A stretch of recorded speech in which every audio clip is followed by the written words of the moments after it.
All right, I'm going to do something that you're probably not going to see too often on too many Bible prophecy sites. I'm going to look at the 2019 fourth quarter forecast that Stratford puts out. I looked at it already, and they have a number of things that I think that you should be aware of because it really gives you an idea as to what the future has to hold.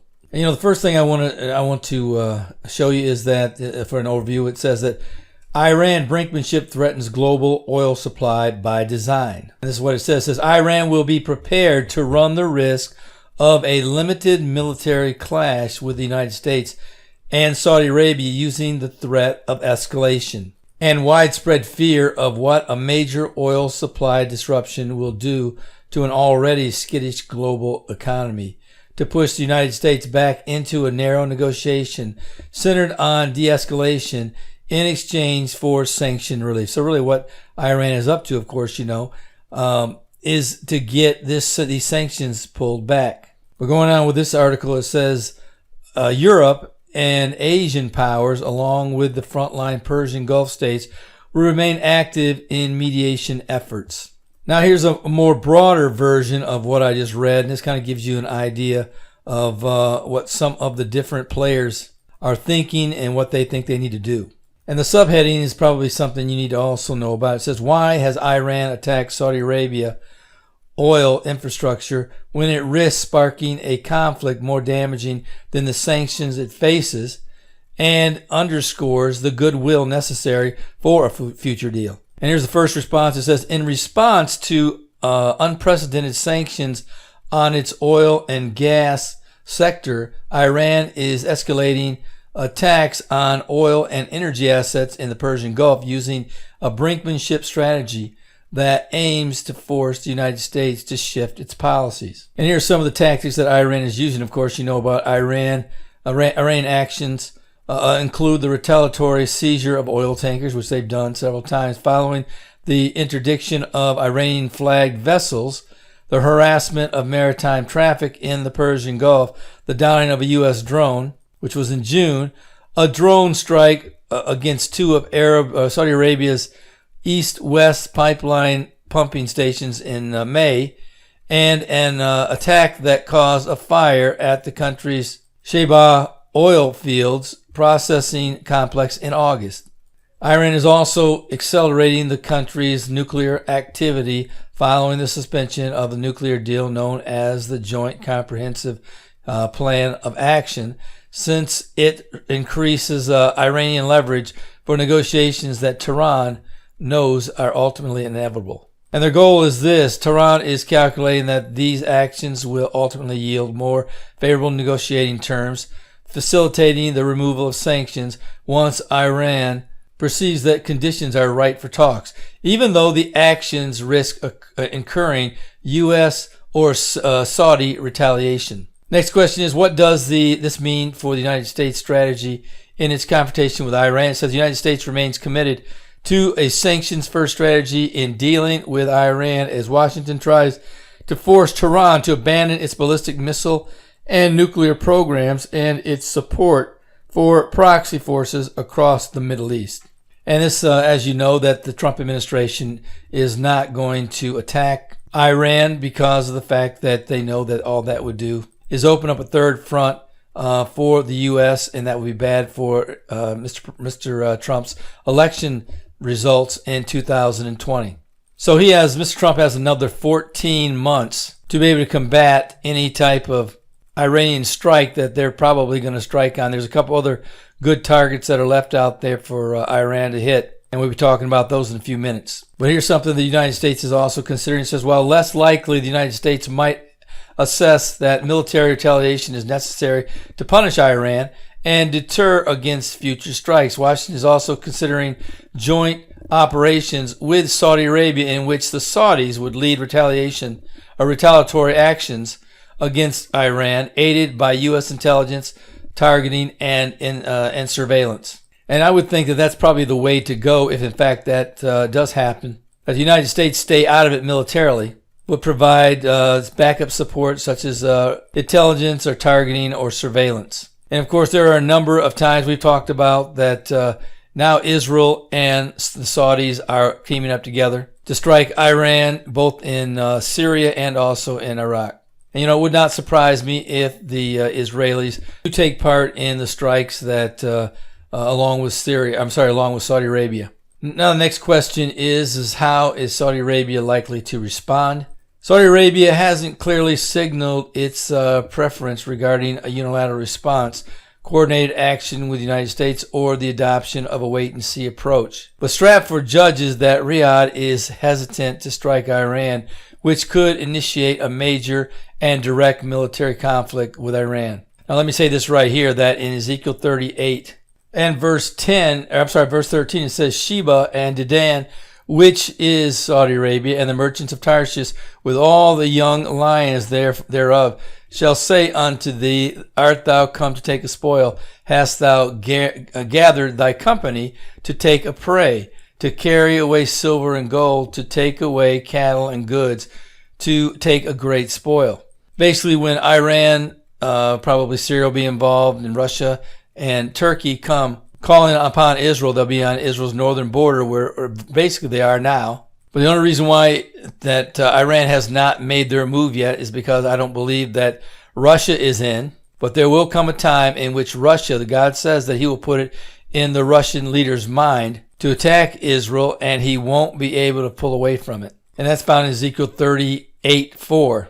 But the point I'm trying to make is this right here, is that at this point in time, I don't believe that Iran and Saudi Arabia have been in any type of a war up to this point. So I think that Saudi Arabia will probably hold off on any type of direct response to Iran, and both Iran and Saudi Arabia will continue their war through their proxies. So there are various targets to hit both in Syria, Iraq, and also in Yemen that Saudi Arabia can attack. I don't think it'll be a direct response. And here's one reason why it's probably they'll probably choose a limited strike or maybe a wait-and-see approach, and that is that the attacks on the Saudi oil facilities revealed the inability of Saudi air defenses to protect against attacks on its oil infrastructure. Saudi Arabia does not want to invite another attack by provoking Iran, and there are a ton of soft targets that Iran knows that they can hit. Saudi Arabia has direct intelligence linking Iran to the attacks, but doesn't want to say that the attacks were launched from Iran, respond militarily, or embroil themselves in a larger conflict with the Islamic Republic. Saudi Arabia could attempt to convince the United States to ease sanctions on Iran as a path toward de-escalation. So that's also something that could take place, but I don't know if it's going to. And certainly Saudi Arabia could reach out to Iran on its own accord to try to negotiate something that limits future attacks as part of a regional dialogue. But the problem is this right here, is that until these sanctions are ceased by the United States, there's not a whole lot of talking that Iran is going to want to do. But here's what they believe. The report indicates that given these constraints, Riyadh probably prefers to attack Iran indirectly by hitting one of Tehran's proxies in Yemen, Syria, or even Iraq. But the severity of the attack on Abq, I guess that's how you pronounce it, could embolden Riyadh if the kingdom perceives or receives clear assurance of U.S. support. So if the United States gets behind a strike on the kingdom itself, it's very possible, they believe, that they could up the ante and actually strike Iran. But there would have to be major U.S. support in order for them to do that. Now, Saudi Arabia hasn't set any red lines publicly anyway. But the next question addressed is, what would it take for Saudi Arabia to engage with Iran directly? And it says, if Iran engages in another successful attack of equal scale, that could reach the threshold at which Saudi Arabia would respond, especially because that would compromise Saudi energy infrastructure redundancy. And here's a question I think Iran is already looking at, and it's probably already calculated. It says, in what ways is Saudi Arabia still vulnerable to similar attacks? The Saudi air defenses are insufficient to cover its geography, leaving significant air defense gaps, especially around critical energy infrastructure. The Royal Saudi Air Defense Forces rely heavily on U.S.-made Patriot surface-to-air missile systems, which a sustained number of missile and drone attacks over a period of time can overwhelm.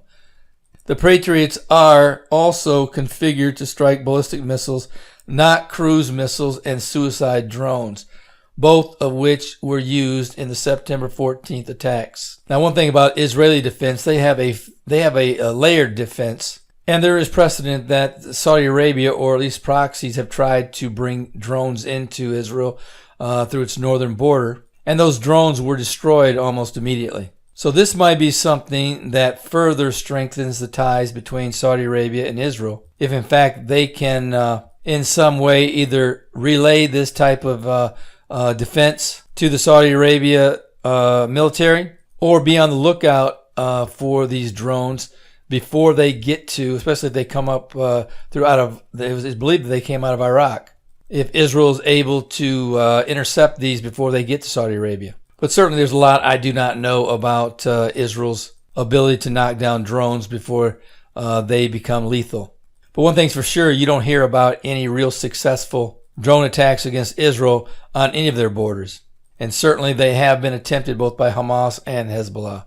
So in an attempt to try to avoid any type of future drone attacks, you might see Israel providing military technology to Saudi Arabia in order to prevent this. But going on with their insufficiency, it says that Saudi Arabia also has numerous critical oil and gas facilities that are vulnerable to future attacks, including the Jebel plant, the Jumas facility, the Shabah oil field, and the Berry gas plant, and the Safania processing plant. Moreover, without much redundancy left in Abqa, a second strike there could have far more serious consequences. So these are some of the facilities that are very vulnerable to an Iranian drone attack. And this is something that we need to be on the lookout to see, in fact, they do attempt to bring in a second wave to wreak havoc on these particular plants. And if that were the case, I think oil prices probably would skyrocket. Here in the United States, it hasn't really affected us yet.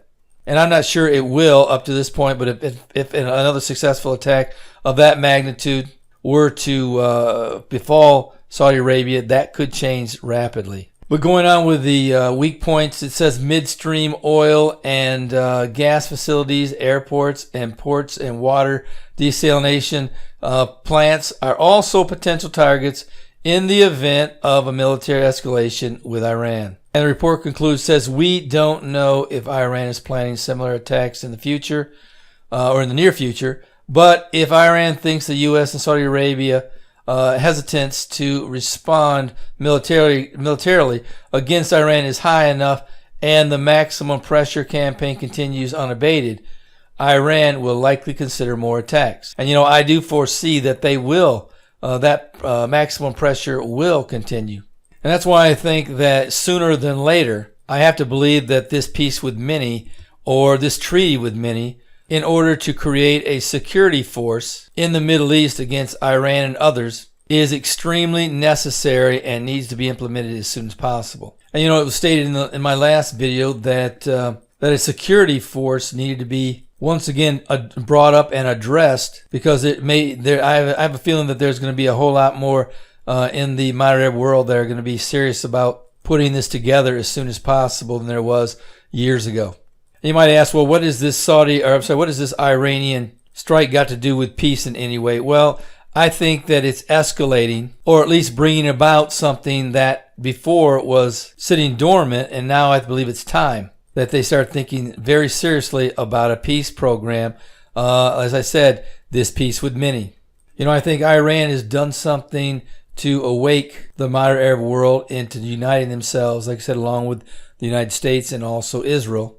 And even though this deal of the century may be delayed, I don't believe that this peace with many to prevent Iran from running amok in the Middle East will be delayed. I think that's something that they're all on board with, and it could be sooner than later. Now, it may be rolled into this peace with many. It might, with this deal of the century, and it might even escalate the need for the deal of the century to be brought forth and adopted. In fact, it wouldn't shock me a bit if, in fact, once the deal of the century political side is released, that they do adopt it and probably update it so that a security pact is also included, which it may already be. So for those who have wondered about this delay, I'm not so sure it matters about that. I think that the real peace process or the real treaty confirmed covenant is going to be with the modern Arab world, Israel, and if the Palestinians want to get on board with it, fine and dandy, but if they don't, I still think that there is a very high need for there to be a security force made up of those who are in the Middle East to take care of Iran.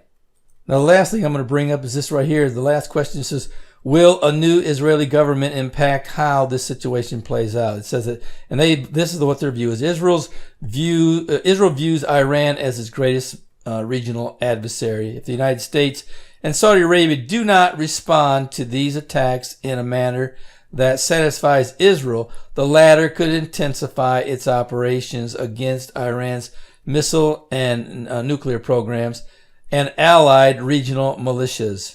Meaning that it sounds like they believe that Israel will probably take an offensive posture and possibly attack Iran on their own territory. But also they hit their proxies and others. Now, I don't think that's going to happen. I still think they're going to stay local and hit Syria and Iraq and a few other places that have been festering with proxies and other Iranian buildup.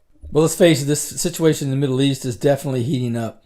And frankly, I don't see, nor do any of the analysis that I've read see an Iranian halt to their attacks in the Middle East until the United States finally decides to come back to the table and to reduce or eliminate these sanctions. And from what I've read, it looks probably more like they're not coming back to the table unless they eliminate them. But you know what? There was one more aspect of this that I forgot to mention. I'm going to go ahead and do it now, and that is the European Union side of it. And the question is what influence do the European Union and other global powers have on the situation? And this is what Stratford had to say. He said the United States wants the European Union to help layer on tougher sanctions on Iran, but allies such as Paris continue to cultivate closer ties with Tehran, leading them to advocate restraint and de-escalation in any retaliatory response. The European Union offers a potential pathway toward de-escalation via mechanisms that coax Iran back to compliance with the JCPOA and potentially convince the United States to relax sanctions if U.S.-Iran tensions risk breaking out in a conflict. You know, a lot of people wonder, well, how in the world is the European Union going to be a part of this future plan? Well, I just read right there how it's very possible that they could play as a mediator between the United States and Iran to relax sanctions and to prevent Iran from engaging in similar attacks in the future. So the European Union could play a major role in bringing peace, as the Bible says in Daniel 9:27. And frankly, this explanation could very well be spot on. But going on with it, says, but Iranian provocations like the attacks on Abqua and Kursk risk weakening EU support for Iran's stance and could drive the European Union to help support U.S. sanctions on Iran. Now, I doubt that's going to happen. I think that what you're looking at is you're going to be seeing the European Union become a critical partner in resolving this problem. And going on, it says other Iranian allies like Russia have and will continue to offer small, piecemeal economic solutions to sanctions-burdened Iran to help Tehran weather U.S. sanctions. So as I see it, with what the Bible does say in, like I said, Daniel 9:25-27, that the European Union will play a part in bringing this situation together and creating a plan that will last for 7 years. Now, whether or not the number 7 years will be stated in the agreement is anyone's guess. It's possible that that will be the timeline that the Bible gives out for the purpose of guiding those who are reading the Bible during the tribulation period. Could also be a likely scenario, meaning that you know that it's going to start when the tribulation period starts is when this peace process begins. You know 7 years from that time that it will end, and you also know at the midway point or the 3.5 year point that the Antichrist will come forward and desecrate the temple and declare himself to be God. So this timeline could be nothing more than just a guide for those who are going through the tribulation period to give them a precise timeline as to how long this will last. So it doesn't necessarily have to be stated in the agreement that it will last for 7 years. And frankly, I'm beginning to believe that it's just a timeline that is given for the Christians who will go through the tribulation period. But that's neither here nor there, nor is it important as far as whether or not that's true or not true. We do know that the tribulation period will last for 7 years, and we are given a skeletal map as to what will happen during that 7 year period. Well, that's all I have for you today. I just wanted to kind of give you a professional analysis on what the future may hold, and I believe that it's fairly accurate. Now, of course, when the tribulation period starts, or I should say when the rapture takes place, that this world will go from natural to supernatural. And yes, I do believe that when the rapture does take place, people will know the rapture took place. And I believe it'll be reported that way. And there are a number of reasons why I believe that will be true, but I'm not going to go into it now because I don't have enough time. But certainly there are many reasons throughout the Bible, I should say throughout the book of Revelation, that gives me the idea that's exactly what the world will believe. And you also should take the tribulation period as having one goal, and that is that this is designed to save as many people as possible, and those who don't want to get saved to be fooled by the Antichrist and to serve their master and end up in a burning hell. And those who do take Jesus as their Savior, they will enter into the millennium. That will be under the rulership of the Lord Jesus Christ when he comes back for his miraculous second coming. So that's why I say this world will go from natural to supernatural. These things will not happen any other time other than after the rapture takes place. So the first miraculous event is going to be the rapture. And many other miraculous events will take place that I've keyed on and mentioned in previous videos. So if you think this is going to be a man-made tribulation period where there's some hidden cabal or deep state, you're going to be vastly disappointed. Yes, is there a deep state in the United States? Yeah, it's been proven that there is, but that will not be the deep state that takes over the world. The deep state will not exist when the tribulation period begins, because that will be a supernatural design that will have Satan come down to the earth. Along with his demons, he will possess the Antichrist, and that will become the God of those who reject Jesus Christ. So if you're looking for some underground leadership to come out and finally take over, that's simply not going to take place. In fact, that's not biblical. What is biblical is this world is about ready to go through some turmoil that will be supernaturally led. And there's very little room, if any room, for any type of natural humanistic involvement. Now, I say very little because, yes, there will be some wars that will take place, but the overwhelming majority of events that will grip this world will be supernatural in nature. And if you don't know the Lord today is the day of salvation. Don't put it off. 150,000 people will die today. The Bible says that the vast majority will end up in a burning hell. Don't let that happen to you. Come to the Lord. Allow him to save you. And you Christians, you need a copy of my Tribulation Period Survival Guide. Get it to your lost friends and loved ones. That's the only free, accurate book, I believe, on the tribulation period and how to survive it that's out there. And frankly, I would not leave the task of them trying to find this book up to them once the rapture takes place. So I'd advise you to go down to the description section of this video, click on the link, and either get the free version, which is written in 9 different languages, or the paid version, which is English, but at least you can hand that to them and they'll have it on their shelf once the rapture takes place. And I can tell you right now, when the rapture takes place, they'll be looking everywhere they can to get this book. So I would encourage you to do this today. Well, this is Terry Malone with the Calvary Prophecy Report.